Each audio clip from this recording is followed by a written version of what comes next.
Amen. Wow. Isn't it good to know that we follow a living God who's not just some concept, but a God that brings victory, a God that brings breakthrough. Oh, what a blessing. Thank you, worship team, for leading us into the presence of God. I know sometimes very often we need to be reminded that our God is active and our God can bring breakthrough. Well, today I want to talk to you guys about a secret. A secret. Now, people love secrets, right? You get to be the inside person who knows things that other people don't know. But the secret I want to talk to you guys about today is a secret that has the power to absolutely transform your life.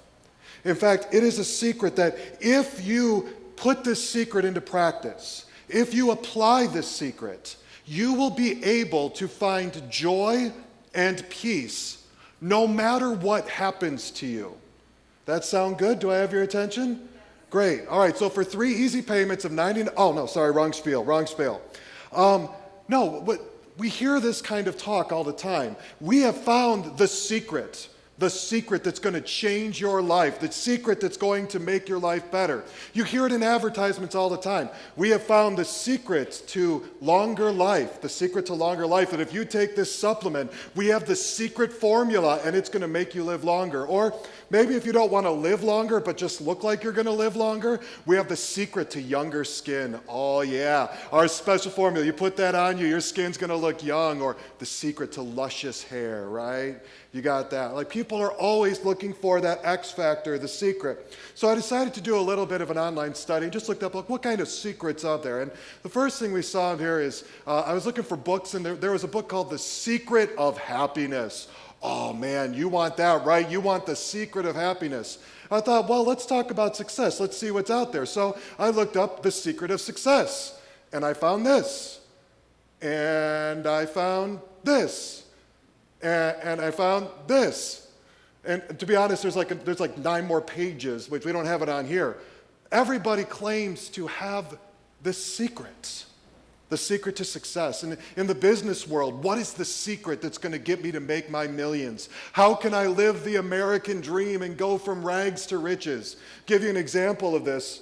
In the late 90s and early 2000s, somebody discovered a secret.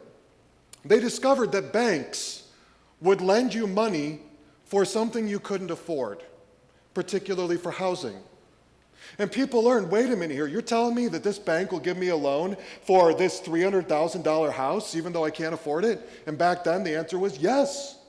And people realized, wait a minute here, if I buy a $300,000 house, put in $20,000 to $30,000 worth of renovations, I can flip that house and sell it for $400,000 and make myself a decent profit. And so everybody, all of a sudden the secret got out and everybody started doing this. People were making hundreds of thousands of dollars. But here's the problem with that. Eventually the well ran dry. And suddenly people owned houses that they couldn't afford and nobody was willing to buy them. So houses went into foreclosure. Banks took up the liabilities.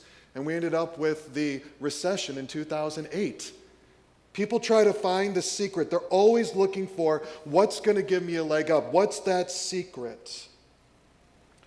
Well, I wasn't just toying with you in the beginning here.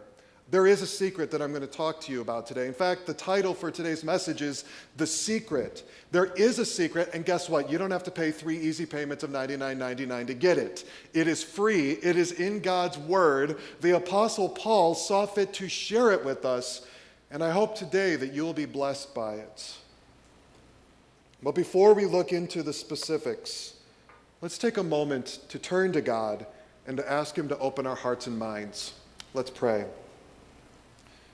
Father, I pray for those today who are currently struggling. And I pray for those who are currently thriving.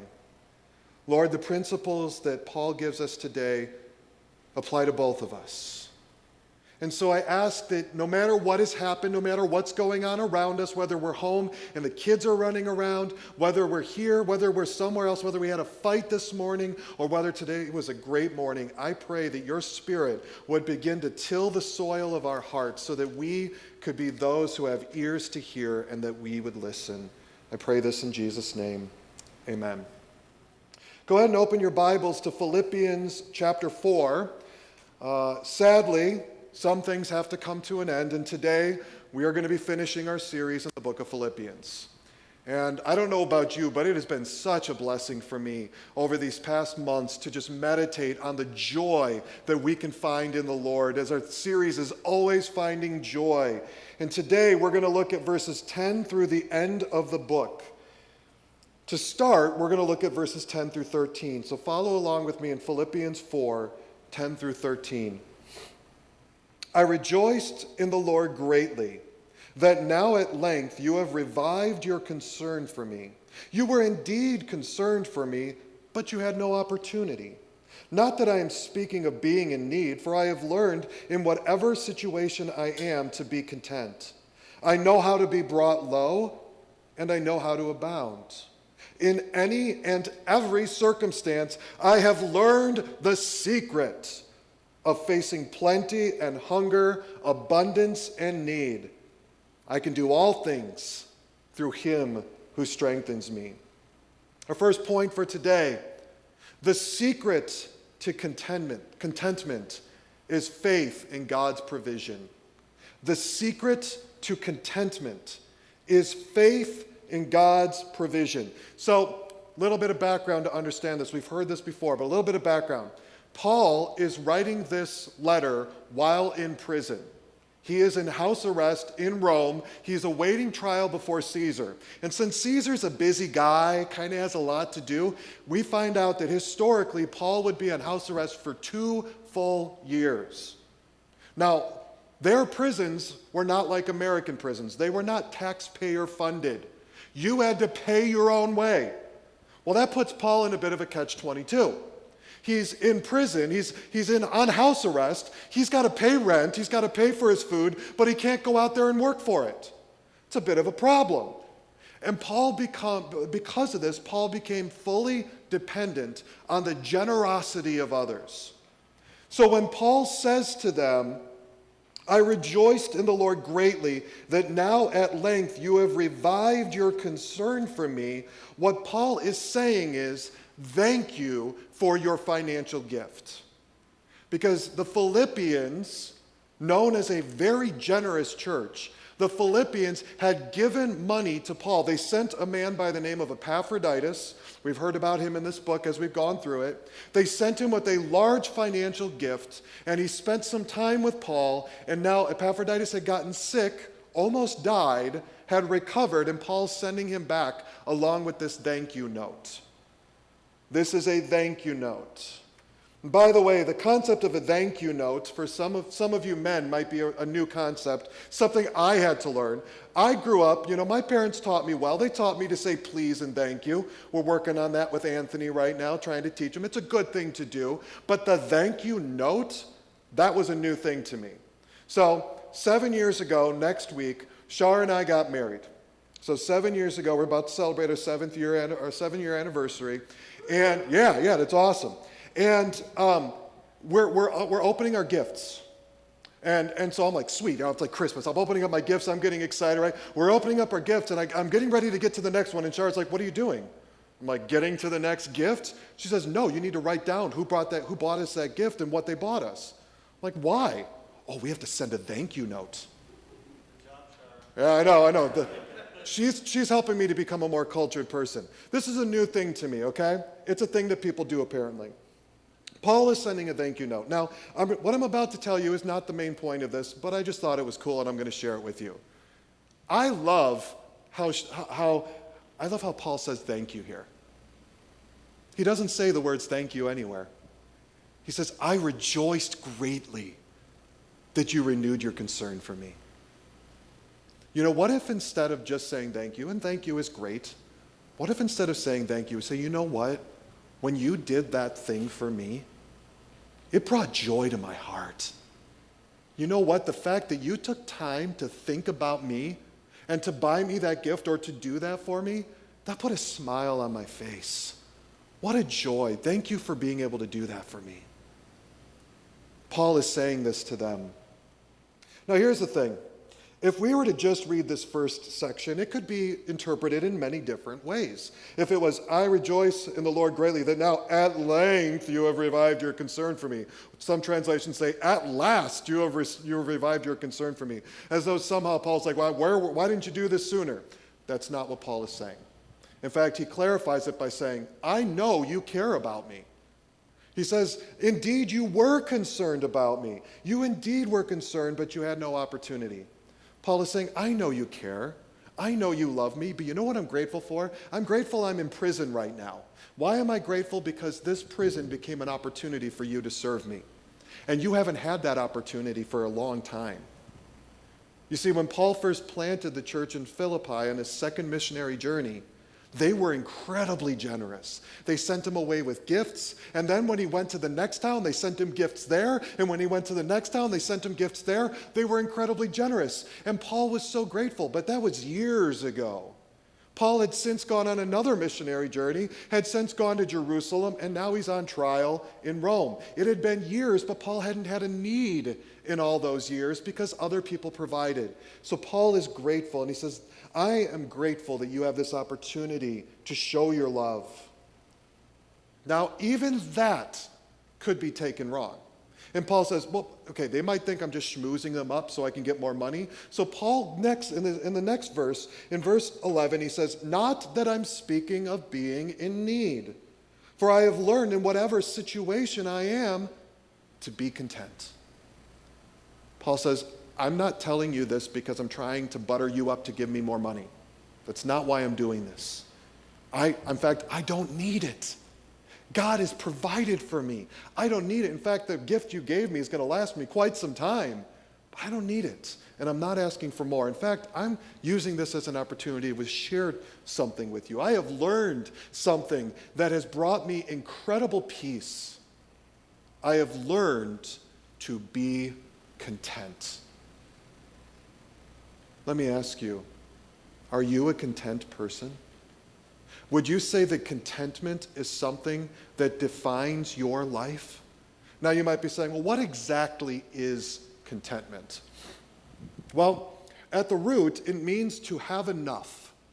The word contentment often is translated as enough in other places in Scripture. It means to have enough, to be satisfied with what you have. And maybe it'll help you to understand contentment when you understand the opposite of it. The opposite of contentment is the constant lust for more, the constant yearning for more. So long as you are yearning for more, you are not content at that moment. I talked to Shar about this. I have this weird concept when I eat. I call it culinary equilibrium. Culinary equilibrium. You see, there's a sweet spot when you're eating food, okay? A sweet spot. It is when you're no longer hungry, but you're not yet overly full. And there's probably about 3 or 4 bites. There's a 3 or 4 bite window where you can get this right. Because if you eat too much, then you're regretting it later. If you eat too little, then you're hungry sooner. That's contentment. It's being in that place of being satisfied, that equilibrium of being satisfied. Now, Paul does something here. He borrows a word from Greek philosophy. The word for content is a word that shows up all over the place in Stoic philosophy. Paul was very aware of the philosophies of his day. We're explicitly told that he interacts with the Stoic philosophers. Now, to understand Stoicism, the key to Stoicism is learning to find happiness by avoiding pain. That's their principle, avoiding pain. And so the mantra of a Stoic is to say, this is not my cup. And what it means is, if you're walking down the street and some clumsy person runs into you and your cup falls on the ground and it shatters, instead of being completely destroyed by your cup being gone, they would say, this is not my cup, this is not my cup. And they would detach themselves from everything. And they not only did this with material things, they did this with people. If their wife died or their husband died, this is not my wife, this is not my husband. And they detach themselves in order to find happiness. Now, Paul is borrowing this word, but he's going to redeem it. You see, this word literally means to find contentment in oneself. But Paul's going to tell us later on, I'm going to give away a little bit of the ending, his source of contentment is Jesus Christ. It's not himself. But what he's saying is this: far too often, people seek contentment in outside things, in outside circumstances. I like to call these the if-onlyers. You know what that means? Like, if only my husband would get his act together, then I'll be happy. If only my wife would respect me, then I'll be happy. If only my kids would just obey right away, I would be happy. If only my job gave me a raise, I would be happy. If only, if only, if only. Let me ask you a question. How many of you are waiting for something to happen to be happy? How many of you are waiting for circumstances to change before you find joy? You see, this contentment is not based on your circumstances. It's based on understanding that God is going to provide. Now, I have to speak to something in our culture. Beware of advertisements. Beware of advertisements, because at the root of advertisements, let's put it this way, the enemy of advertisements is contentment. A company wants to show you a need for something, so they give you this advertisement trying to awaken in you a desire for something that you may or may not want. Just imagine this: you're sitting at home, watching TV, relaxed, and along comes an advertisement for a big, juicy burger. And you see it dripping, it looks just so delicious. And suddenly you're sitting here thinking, I want a burger. Now, some of you right now are thinking, I want a burger, right? You were sitting here, all happy, all content. You were watching online, listening to this message, and suddenly you want food. You went from content to yearning. Maybe some of you didn't. Maybe you're like, I don't like burgers, whatever. You fill in the blank with that food. That's what advertisements do. They seek to make you not content so that out of that need you must buy their product. Beware of advertisements. I'm not saying they're evil. I'm not saying they're inherently bad. That's how they make money. But beware of what they do to you. Because the more you are bombarded with these advertisements, the less content you may find yourself being. Well, some people might be saying to Paul, of course you know what it's like to be content. You're like Paul, okay? Everybody loves you. You go to someplace house, you go to a place, they're going to invite you to their home. You don't know what it's like. You don't know my situations, Paul. You don't know what it's like to lose your job in the midst of a pandemic. You don't know what it's like to suffer in this way. And Paul says, let me explain to you my situation. In verse 12, I know how to be brought low, and I know how to abound. In any and every circumstance, I've learned the secret of facing plenty and hunger, abundance and need. Paul says, I have been there before. You see, contentment is something I have learned because I have gone through experience. Paul, having been a Pharisee before, Pharisees were very wealthy in those days. So Paul went from being a very wealthy man to moving from Judaism to Christianity, and suddenly he lost all that money. He wasn't the wealthy man anymore. He likely came from a well-to-do family. He was a Roman citizen by birth. He was a wealthy man. And yet, when he accepted Christ, we are told in 2 Corinthians, if you want to see Paul's resume, turn to 2 Corinthians 11. You don't need to do it right now. That's on your own. But 2 Corinthians 11, he had been shipwrecked, left without food. He had been naked. He had been beaten. He had been stoned almost to death on multiple occasions. Paul had experienced what it was like to have little. And he says, I have learned a lesson in that time. But I've also learned that even when things are good, God is in control. In fact, he says, I have learned the secret. It's where we get our title for today. I have learned a secret through all of my years of experience. Now, this word secret is also borrowed from Greeks, but it's from a religion and not from a philosophy. You see, in Paul's day, there were a bunch of cults that went around, and I don't know if they wore robes or togas or whatever they wore back then, but they went around and they met in their little groups, and they were called mystery cults. And these mystery cults claimed that they had a secret that you had to be a member, members only. Once you become a member, we'll give you the secret handshake or the secret phrase, the secret word, and suddenly you're going to be in paradise. Well, that's the word he uses here for secret. But he says, my secret is not some made-up thing. My secret is something I've learned from experience. And what is that secret? I can do all things through him who strengthens me. I can do all things through him who strengthens me. He says, listen, I have been in a time of need, he says. And you know what happened? God strengthened me to endure that. Think about yourselves. Think about your past and those times in your life when you have been in need. God got you through it. You're here, right? You're still here. God got you through it. And he says, I have learned the one thing that is stable. My circumstances can change. They change moment by moment. And some of you are feeling such anxiety all the time because you're trying to control your circumstances and you can't do it. But he says, no matter the circumstances, the one anchor that never changes is that God will help me through it. And God will help you through it, whatever you are going through. All things through him who strengthens me. So learn to be content in the strength that God provides. Learn to find satisfaction that God will help you get through this as he has done before. This first means learning to find contentment when you're in a season of want. Perhaps you have lost your job over the past several months. Maybe you didn't lose your job, but you lost some income. Maybe you're losing bonuses. Maybe you've lost some job security. And you're feeling it. And I've heard stories of people like, I have to downsize. I can't live in my big house anymore. I need to live in a smaller house. And your life circumstances have changed. And it's like you've been hit by a bag of bricks. And you've had to change everything so quickly, a whirlwind. Maybe for you, that's learning to live in want, learning to live with less, and learning to trust that God will provide for you even in less. And I got to tell you, the more I talk to people in this church, the more I've seen that people, even with less in this church, are walking by faith. And it is so encouraging.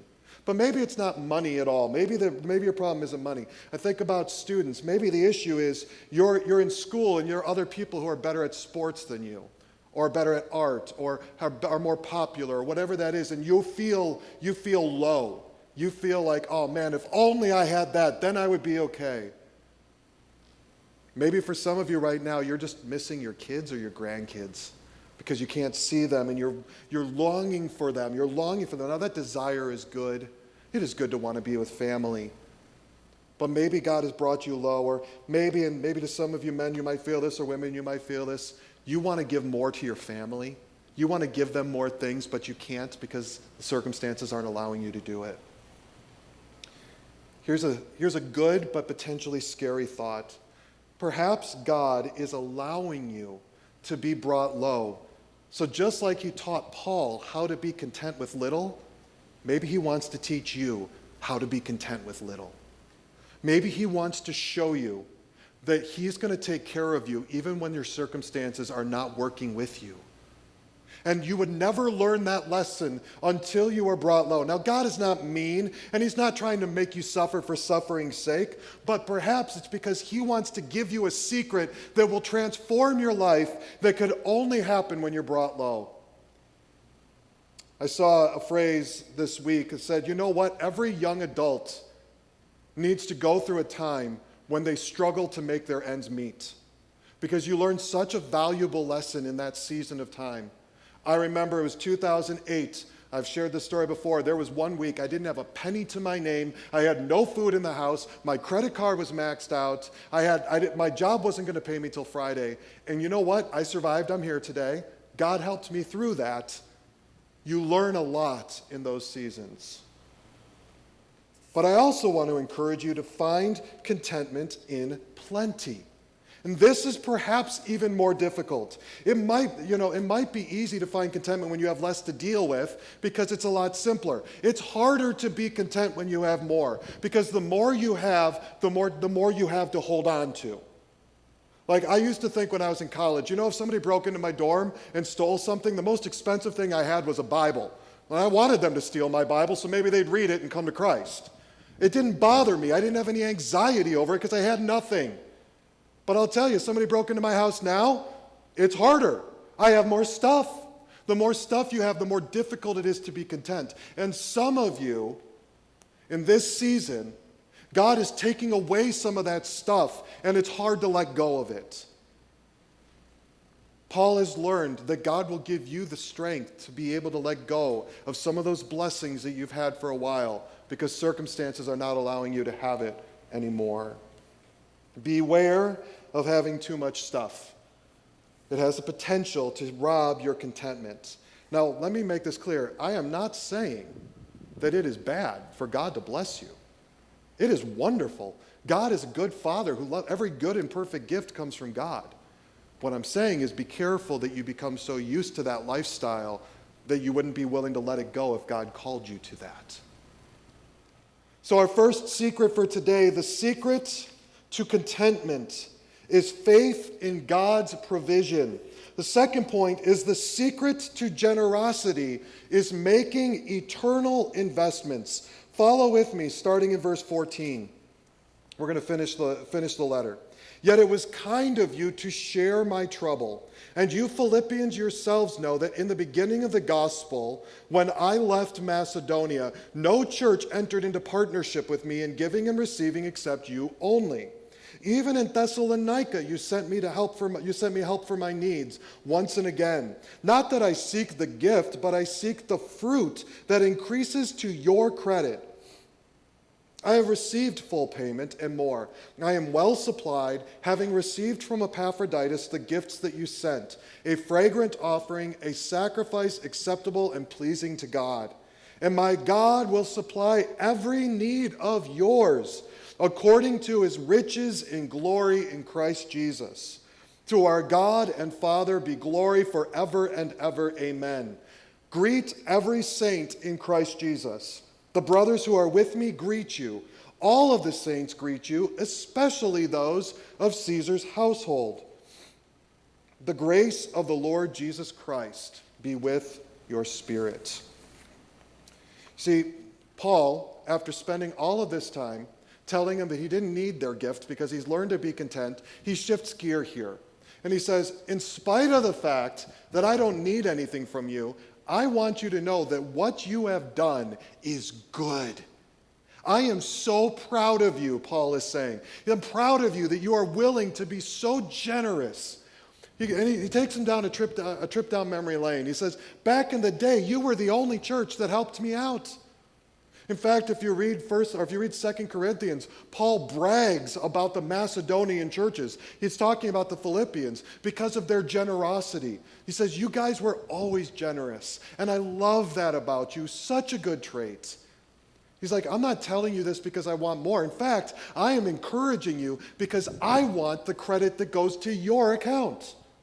In fact, Paul is going to share 3 blessings that come with being generous people.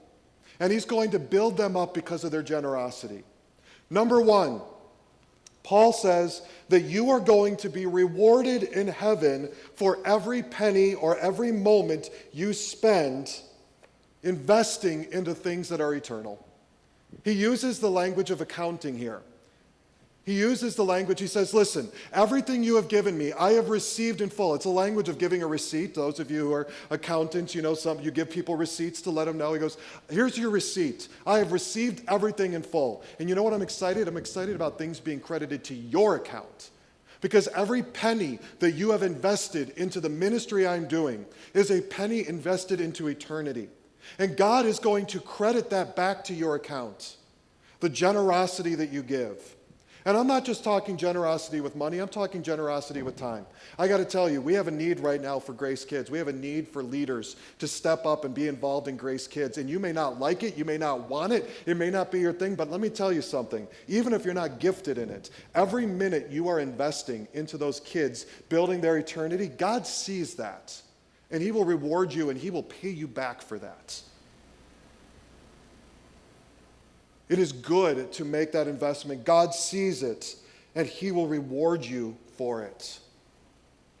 Or, second point, it's pleasing to God. He moves from this metaphor of credit and this metaphor of accounting, and he goes to a sacrifice metaphor. He says, the gifts that you are giving, he calls them a fragrant offering, a sacrifice acceptable and pleasing to God. This is language of sacrifice. Now, here's the cool thing.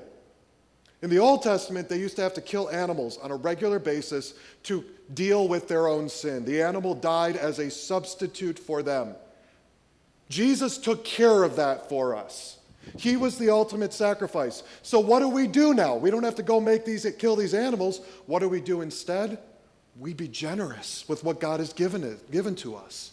We stay generous. And you know what? It says God is pleased with that. When you give to God's work, when you invest into eternal things, God is pleased. It is a fragrant offering, a gift to God. And the third one is one that you might miss, that I missed several times reading through this. Finally, God said, I want to show you something.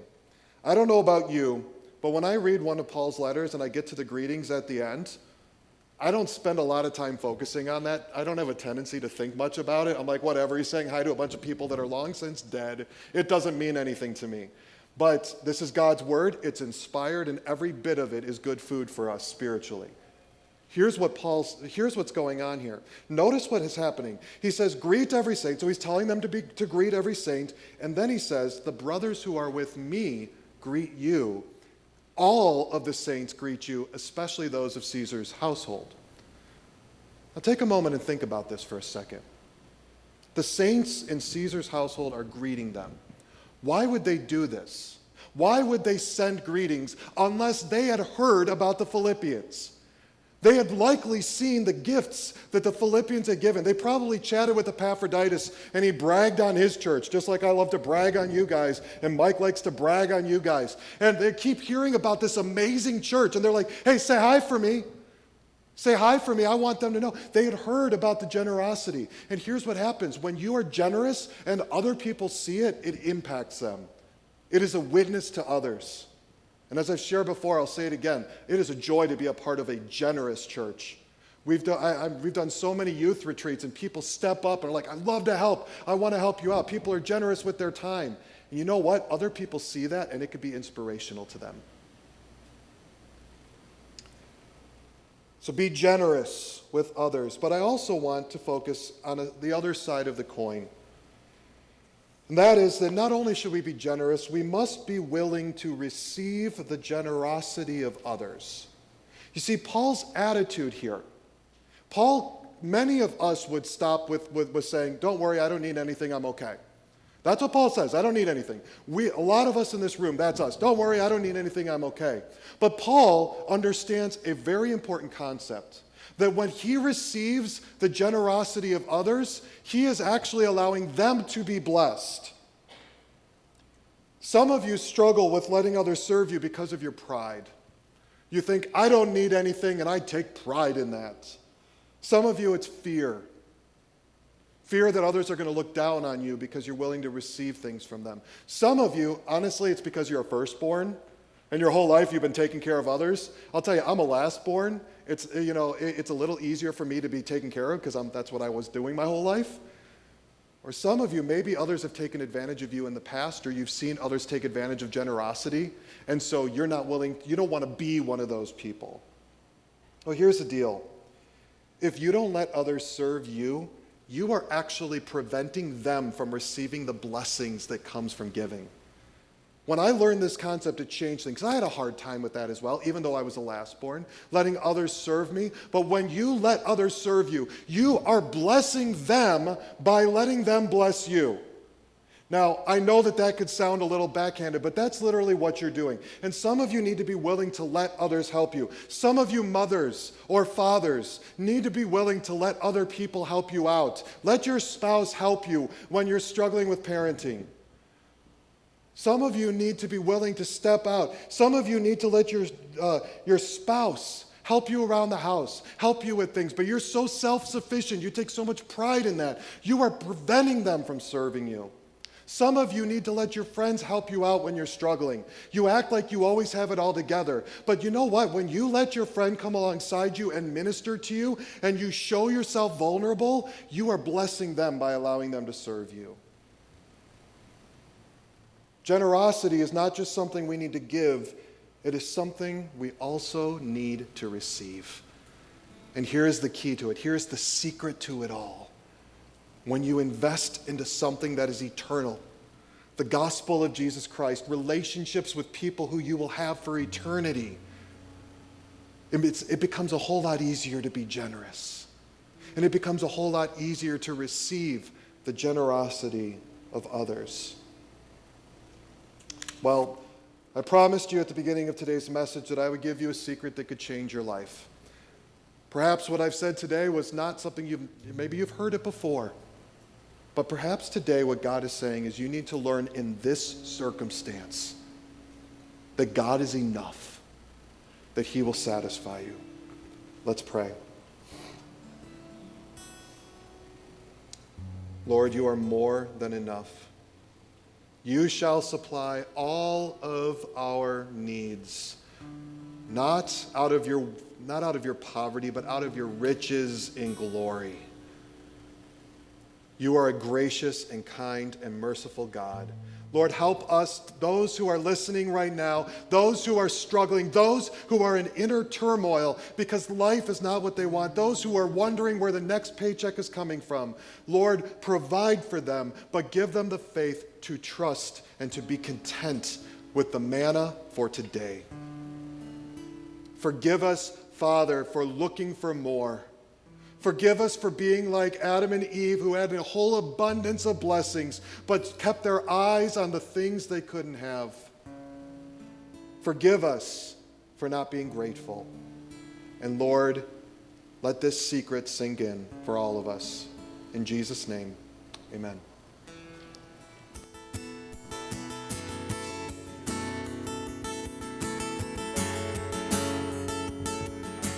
Christ is my reward and all my devotion. Now there's nothing in this world that can ever satisfy. Through every trial, my soul will sing. No turning back, I've been set free. Christ is enough for me. Christ is enough for me. Everything I need is in you. Everything I need.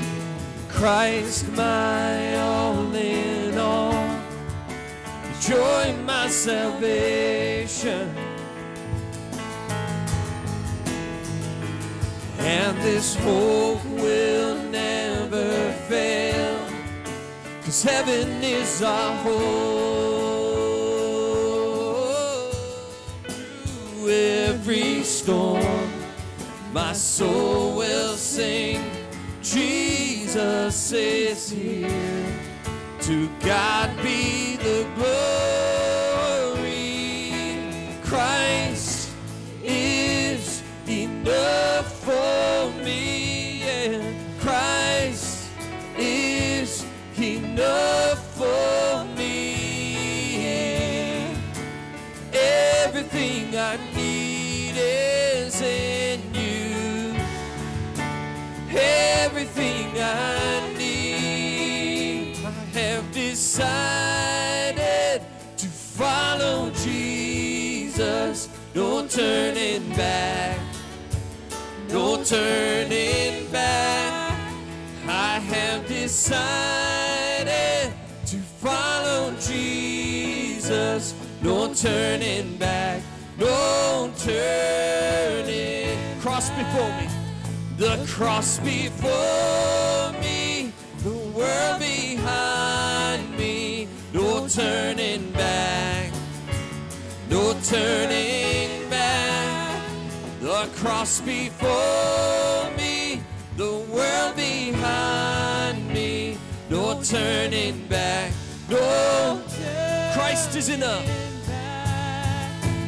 Oh, Christ is enough for me. Yeah. Christ is enough for me. Everything I need is in you. Everything I need.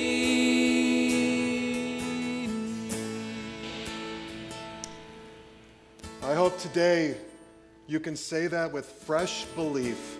Christ is enough for me. I hope that this blesses your soul. No matter the circumstance, whether well-fed or hungry, whether in a time of abundance or whether you've been brought low, Christ will strengthen you through this time. Well, a couple things I want to let you know. We do have some refreshments outside in the Grace Cafe, so feel free to enjoy those. We also have the elders. We're going to have an elder up front if you want to pray with them.